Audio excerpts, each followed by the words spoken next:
Isang mapagpalang araw mga kapuso, hindi na napigilan ni Marge ang galit at sakit matapos siyang makita ang laman ng cellphone nitong si Jobert. Kitang-kita roon kung paano siya pinagtaksilan ng sariling asawa niyang si Paulo kasama ang kanyang isa sa mga mortal na kaaway na si Thea. Hindi siya makapaniwala, kaya agad siyang umuwi sa mansyon ng mga Torrecampo, dala ang bigat ng katotohanan. Samantala, si Thea ay sunod-sunod ang tawag kay Paulo. Kinakabahan ito kung nakuha na ba ang cellphone ni Jobert dahil alam nilang anumang oras pwedeng sumabog ang lahat. Ngunit huli na nga ang lahat. Sa pagdating ni Paulo sa mansyon, sinalubong siya ng isang matalim na tingin mula kay Marge at isang malakas na sampal.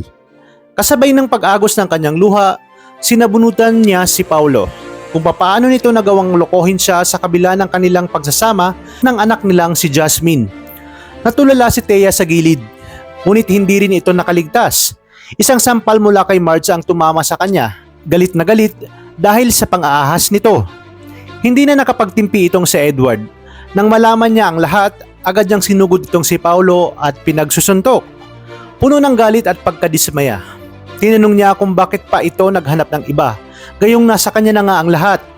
At ang mas masakit pa, siya mismo ang pinagtaksilan. Walang maisagot itong si Paulo. Aminado siyang nahulog siya, ngunit wala raw siyang intensyong manakit. Ngunit para kay Edward, hindi iyon sapat. Dahil ang pagtataksil ay pagtataksil, lalo na sa loob mismo ng kanilang tahanan. At ang asawa pa niya ang naging kabit nito. Sa kabilang banda, tahimik na tinakot ni Greg itong si Manang Yoli at binalaan niya ito na huwag makialam kung ayaw nitong mawalan ng trabaho. Dahil sa takot, nanahimik na lamang ang matanda. Hanggang sa dumating na nga si Regina at nang malaman niya ang nangyari, agad niyang hinarap itong si Thea.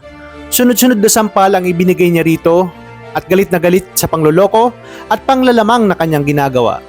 Mukha daw itong santa na nagkukunwari, yung pala ay isang ahas. Sa huli ay pinalayas niya itong si Thea sa mansyon ng mga Torrecampo. Nagmamakaawa naman si Thea dito kay Edward na pigilan ang kanyang mama. Dahil sa pagkakataong iyon, tuluyan ng gumuho ang lahat.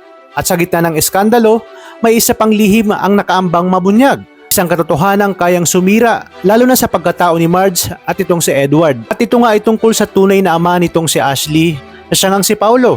Sabihin nito, simulat sa pool, ay nagtataksil na nga itong si Paulo sa kanyang asawang si Marge.